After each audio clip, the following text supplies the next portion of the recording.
Video द्वारा ये कुछ नई चीज़ों को प्रस्तुत करने जा रहे हैं और एवरीडे लाइफ में जो हम अपने आप को डेवलप करना चाहते हैं, स्टूडेंट्स डेवलपमेंट माने कैसे हम अपने आप को अच्छा करें, इस पे इस फाउंडेशन द्वारा विशेष प्रोग्राम का आयोजन किया गया है, जिसमें हम सभी छात्र छात्राओं को काफ़ी लाभ मिलेगा और हम चाहेंगे कि इसे ध्यानपूर्वक, बहुत ही संक्षिप्त 1 घंटे का प्रोग्राम है जो इनके टीम के द्वारा ये आयोजन किया जा रहा है और हम चाहेंगे कि आप सभी इसे ध्यानपूर्वक देखें, सुने, इंटरेक्ट करें ताकि हम सभी इससे लाभान्वित हो सके। बहुत बहुत धन्यवाद। Thank you, sir. Thank you very much. So now we are going to start this event. So I would like to invite Seema. So control this for you.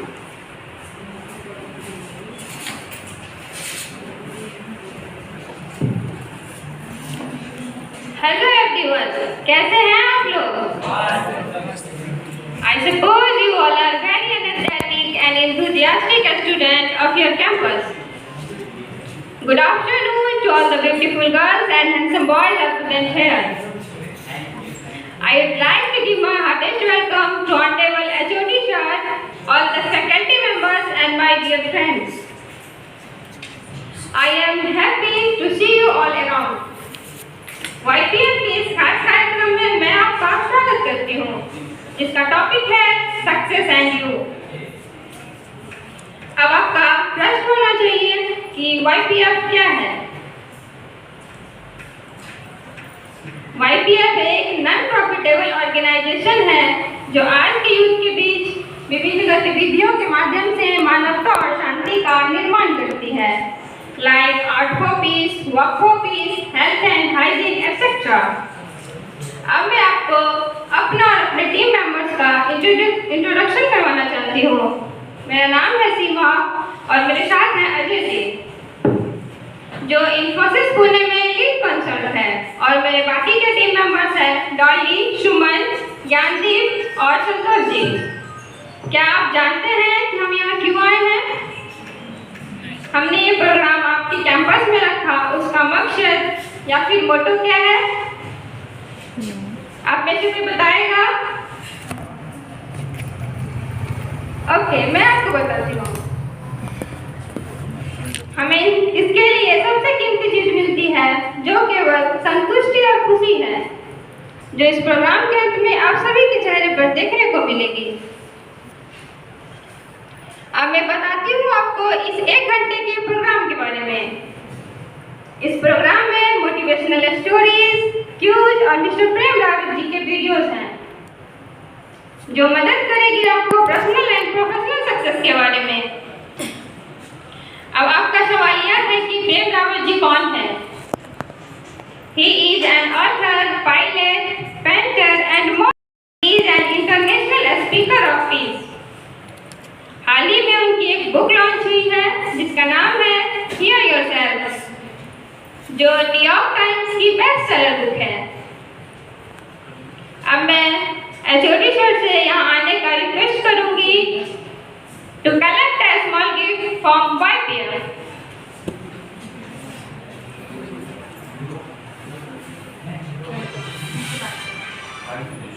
ये वो बीच में आपको 55 years की जर्नी में एक शॉर्ट एपी क्लिप के द्वारा please start video. Thank you.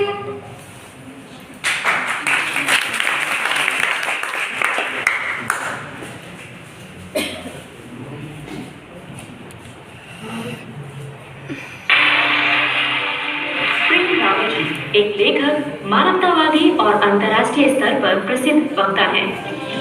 उन्हें हर साल 120 से भी अधिक आयोजनों में business of life, billion reasons for peace, शांति संभव है जैसे विषयों पर कई उल्लेखनीय संस्थानों और मंचों जैसे कि यूरोपीय संसद, संयुक्त राष्ट्र, इतालवी सीनेट, हार्वर्ड विश्वविद्यालय, ऑक्सफोर्ड विश्वविद्यालय, टेक्सास विश्वविद्यालय, Shriram college of commerce, IIM Ahmedabad, ISB Hyderabad, Infosys, RML अस्पताल दिल्ली, IIT दिल्ली में अपना संदेश प्रस्तुत करने के लिए आमंत्रित किया जाता है। The title of Ambassador of Peace. हर आयु, वर्ग और संस्कृति के लोगों को प्रेरित करने की विशेष प्रतिभा के कारण कई सरकारी व शैक्षणिक संस्थानों ने उन्हें शांति दूत के महत्व उपाधि से सम्मानित किया है। इस महान कार्य के सम्मान में उन्हें दुनिया भर में 20 से अधिक शहरों की चाबियां मिली हैं और कई अन्य पुरस्कारों से सम्मानित किया गया है। उन्हें Asia Pacific brand laureate life time achievement award से नवाजा गया है। वे इस पुरस्कार को प्राप्त करने वाले चौथे व्यक्ति हैं। उनके अलावा ये पुरस्कार स्वर्गीय नेल्सन मंडेला व हिलेरी क्लिंटन को भी दिया गया है। 2001 में प्रेम रावत जी ने भोजन, पानी और शांति की मूलभूत मानवीय आवश्यकताओं को पूरा करने के लिए द प्रेम रावत फाउंडेशन संस्था की स्थापना की। प्रेम रावत फाउंडेशन एक अनोखा प्रयास है जो रांची, नेपाल और घाना में बच्चों व बीमार लोगों को पौष्टिक भोजन उपलब्ध कराता है। TPRF कई संस्थानों, विश्वविद्यालयों, जेलों व सैन्य और अर्धसैन्य व्यक्तियों के लिए शांति कार्यक्रम भी आयोजित करता है। इस शांति कार्यक्रम में कई सत्र हैं जो कि दुनिया भर में आयोजित हुए प्रेम रावत जी के कार्यक्रमों के अंशों पर आधारित हैं। ये सत्र प्रत्येक प्रतिभागी को व्यक्तिगत शांति, प्रशंसा, गरिमा, आत्म जागरूकता, स्पष्टता, आशा और संतोष के बारे में और जानने में मदद करते हैं। ये सत्र सभी आयु वर्ग के लोगों द्वारा पसंद किए जाते हैं क्योंकि इसके द्वारा वे अपने जीवन को आनंदमय बनाने के लिए आवश्यक अपने अंदर स्थित आत्मबल के बारे में सीखते हैं।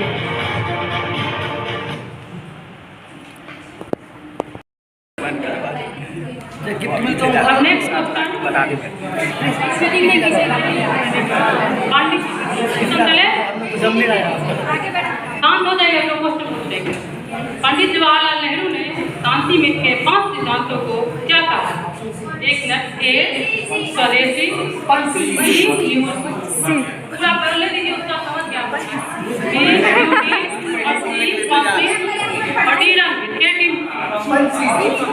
ये पहले बोले आप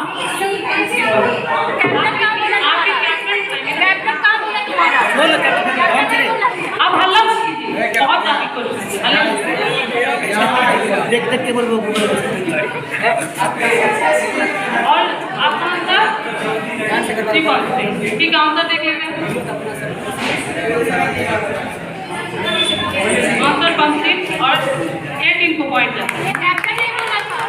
अच्छा कैप्टन ने बोला था लेकिन फर्स्ट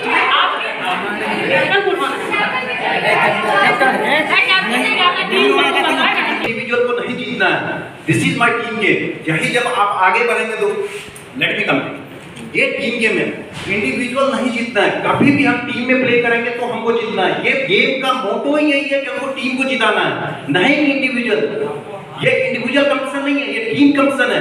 आपको जो भी आप इंफॉर्मेशन पास करते हैं वो इतना कॉन्फिडेंशियल होना चाहिए, आप इतना क्विक आना चाहिए कि आपके कैप्टन तक क्विक पहुंचे।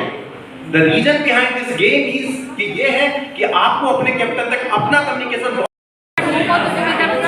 ठीक है, नेक्स्ट क्वेश्चन प्लीज।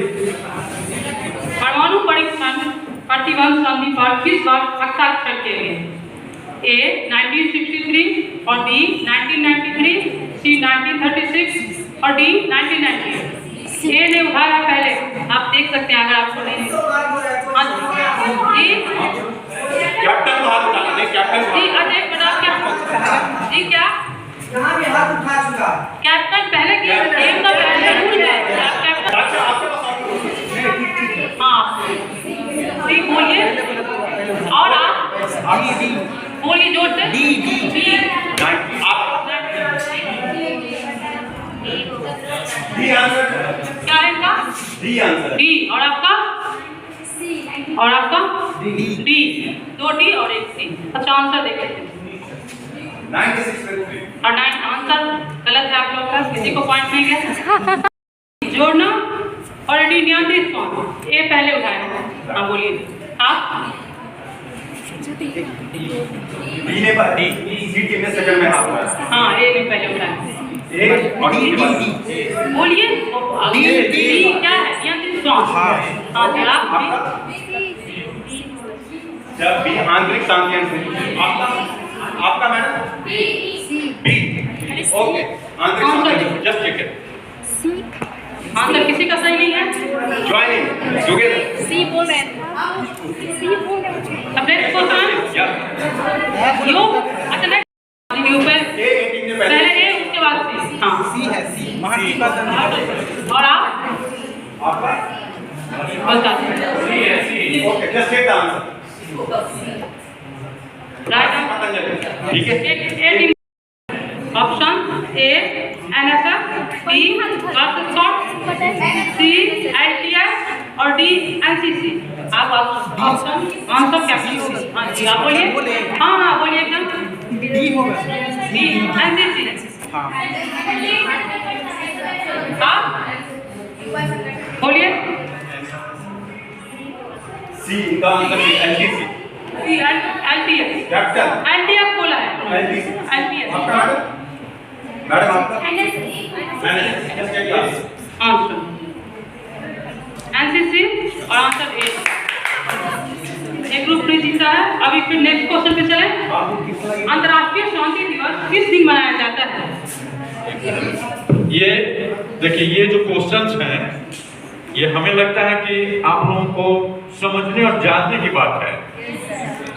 माने इतना ये नॉलेजेबल है कि इसे आप सीख लें, समझे इस चीज को और अपने दिमाग में भी इसको सटीक बैठा लें कि वास्तव में इसका क्या होना चाहिए। अरे मैंने पहले बोलो ना बोलो। हाँ बोलूं।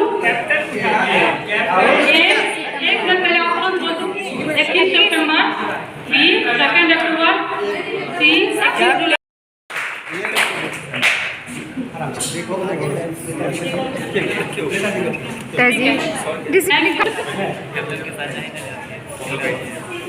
ताली बजा ताली।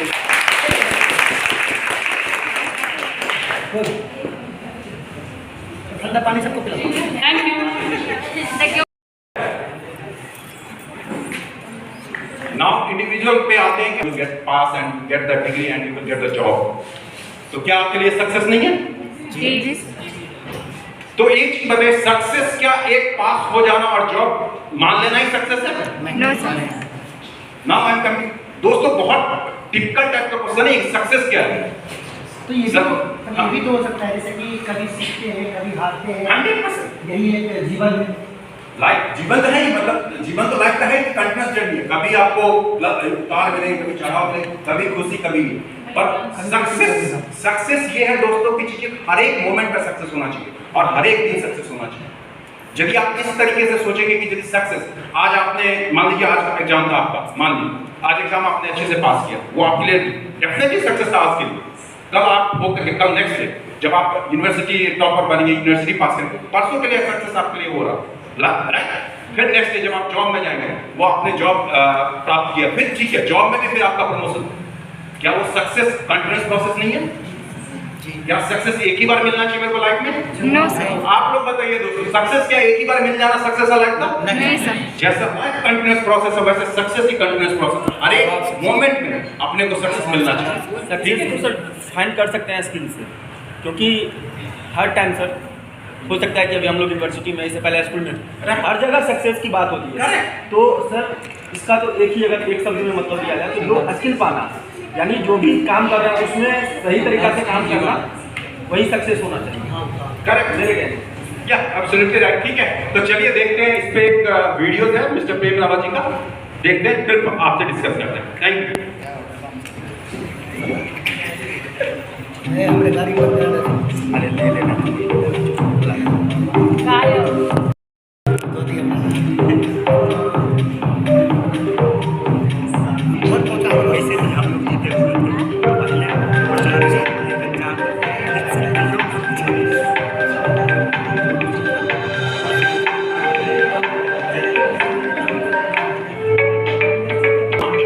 ये मोटो है दिल्ली विश्वविद्यालय के प्रमुख कॉलेज में से एक, Shri Ram college of commerce का। 1926 में स्थापित ये कॉलेज भारत में कॉमर्स और इकोनॉमिक्स की उच्च शिक्षा का सबसे अग्रणीय संस्थान है। कॉलेज में स्टूडेंट्स को अलग अलग एक्टिविटीज, वर्कशॉप, एंगेजमेंट प्रोग्राम और इवेंट्स के जरिए अपने एकेडमिक्स के साथ साथ ओवरऑल सेल्फ डेवलपमेंट का मौका भी मिलता है। 26 अक्टूबर साल 2017 को यहाँ स्टूडेंट्स यूनियन द्वारा एक इवेंट ऑर्गेनाइज किया गया, understanding the business of life. इस इवेंट के कीनोट स्पीकर थे international ambassador of peace Shri Prem Rawal, जो पिछले 51 सालों से भी अधिक समय से लोगों को लाइफ को पीसफुल तरीके से जीने के लिए प्रेरित कर रहे हैं। इस इवेंट में स्टूडेंट्स को लाइफ और सक्सेस के बारे में एक अलग नजरिया जानने को मिला। यहाँ जो स्टूडेंट्स हैं वो चाहते हैं कि हर एक यूनिवर्सिटी में जो स्टूडेंट्स हैं वो चाहते हैं कि खूब पढ़ें लिखें, तरीके से पास हो जाए। और मैंने जो कहा पढ़े लिखे, वो तो बात अलग है। मतलब उनका ऑब्जेक्टिव पढ़ने लिखने में नहीं है, उनका ऑब्जेक्टिव है पास होना। क्योंकि कई बार उस जवानी में ये होता है कि नहीं ये करेंगे, हम ये करेंगे, हम वो करेंगे, वहाँ जाएंगे, ये करेंगे, और जब समय आता है टेस्ट का तब होने लगती है, जो धड़कने लगता है, और क्या कहते हैं, फिर सब जाते हैं किस चीज के दर्शन करने के लिए। रिजल्ट हुआ नहीं हुआ, हुआ नहीं हुआ, हुआ नहीं हुआ, हुआ नहीं हुआ, नहीं हुए। और अगर मार्क्स ज्यादा मिल गए तो नौकरी पक्की। प्लान में तो ये है कि खूब मेहनत करेंगे, पास हो जाएंगे, अच्छे नंबर मिल जाएंगे, फिर नौकरी हो जाएगी, फिर वापस। रियलिटी कुछ और। जब आप नौकरी में जाएंगे तो वहां आपके टीचर नहीं होंगे, वहां होंगे आपके बॉस। और आपने मैथ क्लास में सुना होगा कि 100% होता है, 100% होता है, 100% इज 100%। पर आपका बॉस आपको नई मैथ सिखाएंगे कि हमको 150% चाहिए। ठीक है ना? अब 150% कहां से लाएंगे आप? पर लानी पड़ेगी, क्योंकि वो कहेंगे कि अगर तुम ज्यादा कोशिश नहीं कर रहे और करो। अच्छा, प्लान क्या था? अब करेंगे कोशिश और तब होगी वाह वाह। और अब हुआ क्या कि यहां भी कोशिश की और वहां भी कोशिश हो रही। फिर थोड़ा आगे बढ़ेंगे, फिर आपके जीवन में अगर आप मेल हैं तो आपके जीवन में एक फीमेल बॉस आएंगे, अगर आप फीमेल हैं तो आपके जीवन में एक मेल बॉस आएंगे। वो बॉस अलग हैं जो ऑफिस में हैं, अब ये दूसरे बॉस भी आ गए, और वो भी क्या कहेंगे? रिलेशनशिप पे ध्यान दो, इसमें भी 200% चाहिए। अभी मैथ में पढ़ा था 100%, अभी 200% की बात हो रही है। उसके बाद अगर थोड़ा और आगे चलेंगे तो एक और बॉस आपके आएंगे, और वो है छोटे बॉस बच्चे। जो छोटे बॉस आएंगे आपके, उनका अलग डिमांड है, वो आपको सोने नहीं देंगे रात। जब उनकी मर्जी आएगी वो डिमांड करेंगे, और आप अपने दूसरे बॉस से कहेंगे कि डार्लिंग मेरे को तो सुबह उठ के ऑफिस जाना है, मैं कैसे उठ करके ये टाइम को चेंज करूं? तो दूसरे बॉस कहेंगे मेरे को नींद आ रही है, तुम ही करो। और इसमें जो तीसरे बॉस हैं, छोटे बॉस, वो चिल्लाएंगे और आपको कुछ ना कुछ करना पड़ेगा। फिर सवेरे उठेंगे आप और आप नंबर 1 बॉस के पास पहुंचेंगे, और ऐसे ही बॉसों के बीच में लड़ते रहेंगे, और फिर आपकी जिंदगी में आएगा एक चौथा भाव बहू जानते हैं कौन है? बहू या उसके बहुत नाम हैं। उसे ग्रिम रीपर भी कहते हैं, उसे यमराज भी कहते हैं। और वो बॉस आएगा और वो कहेगा मैं 100% तुमको ले जाऊंगा।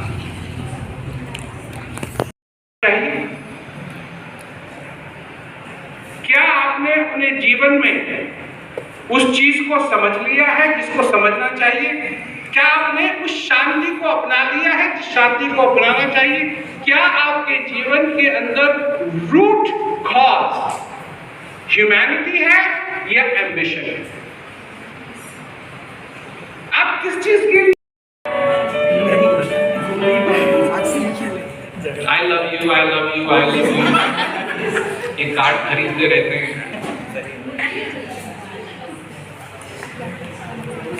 जवान थे तो ज्यादा कहते थे, अब थोड़ा बूढ़े हो गए तो कम कहते हैं।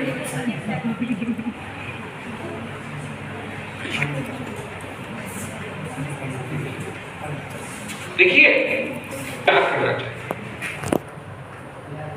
उससे प्यार करना चाहिए जिससे वो प्यार करना चाहता है।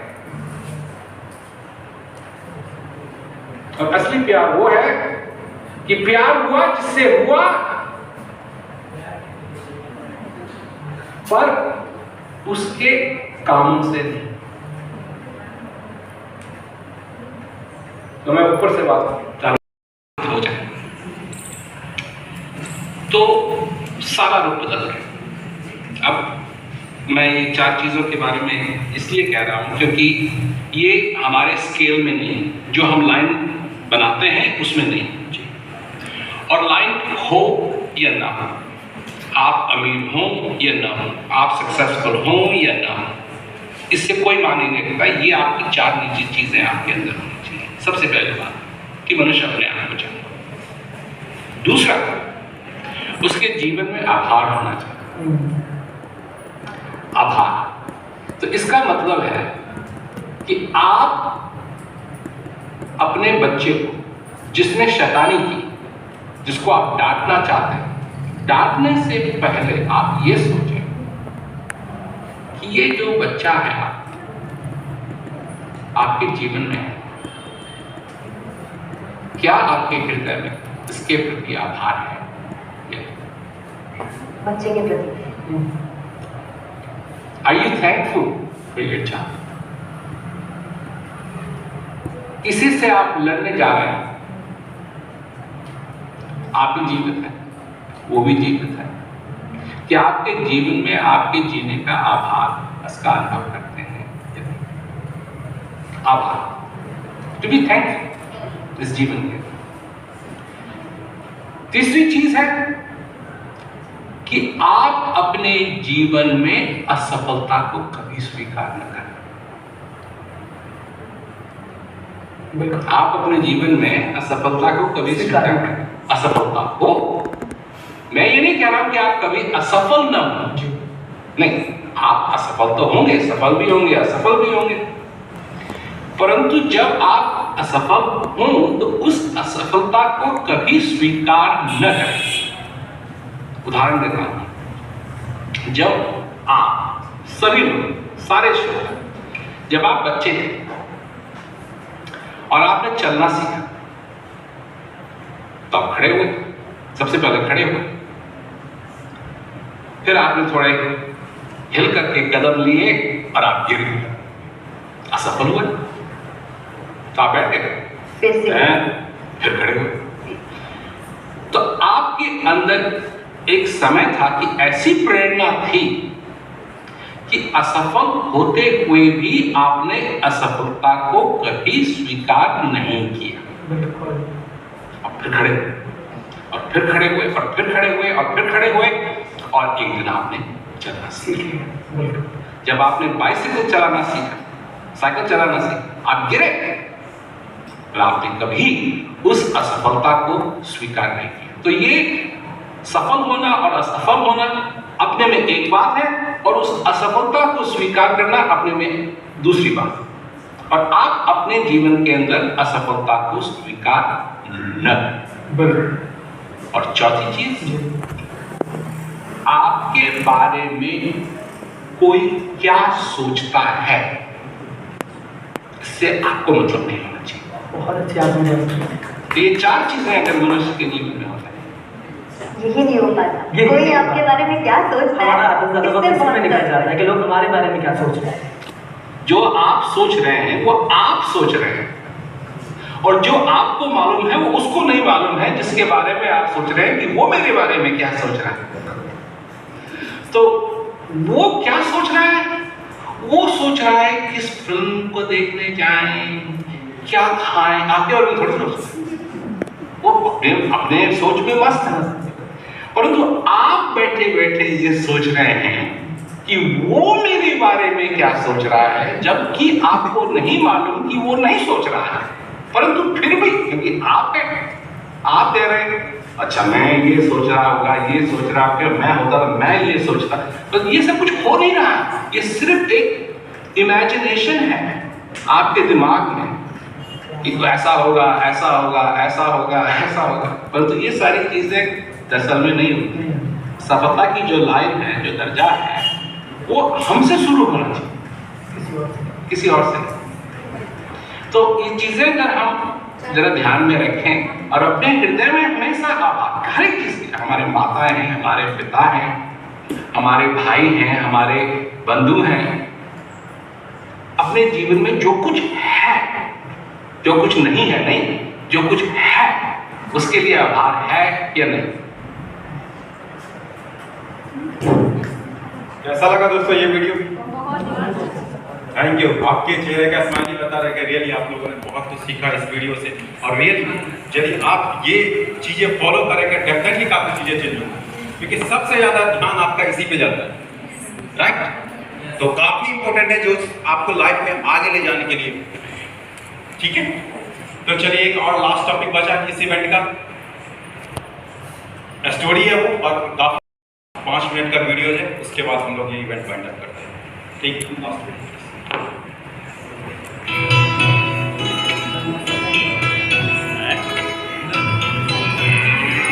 एक गांव में 3 भाई छगन, मगन और जगन अपने बूढ़े पिता के साथ रहते थे।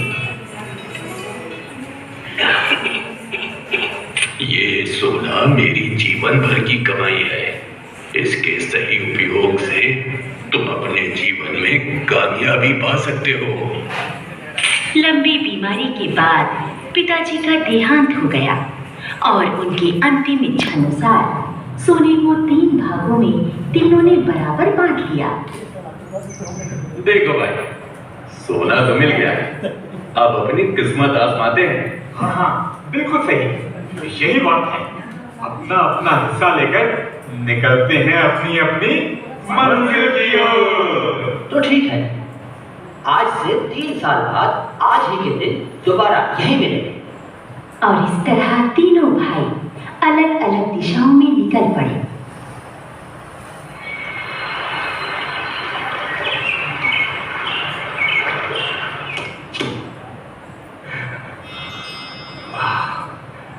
सोना कितना सुंदर है, सोना। तो पिताजी ने कहा था इसका सदुपयोग करना, मैं इसे संभाल कर रखूंगा, पूजा करूंगा, पिताजी की आत्मा खुश हो जाएगी।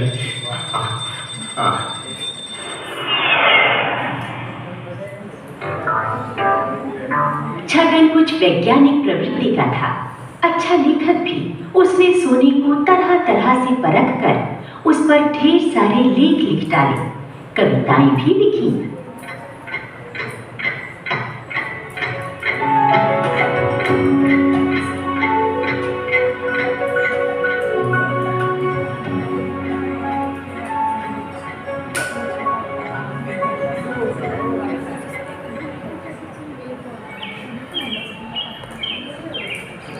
वादे के अनुसार हम लोग तो यहाँ पहुंच गए हैं। देखो, मैंने अपना सोना वैसे का वैसे ही संभाल के रखा है, लेकिन ये जगन कहीं नजर नहीं आ रहा। वो क्या आएगा, कर दिया होगा बर्बाद सारा सोना।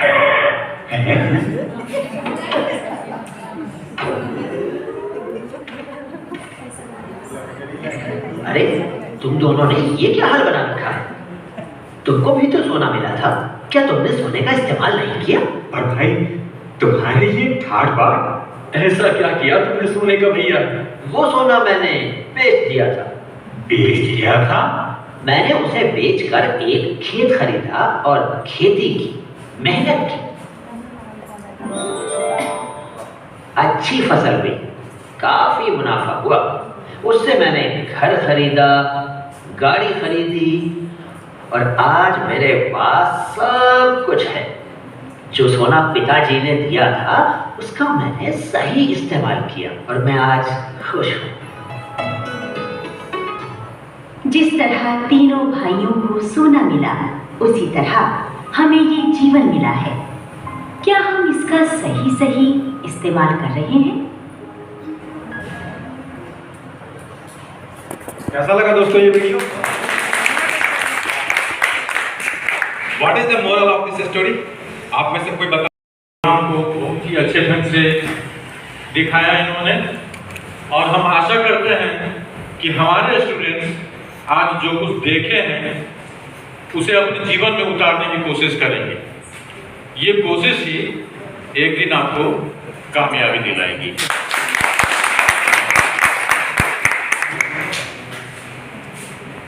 थैंक्स अब आप लोग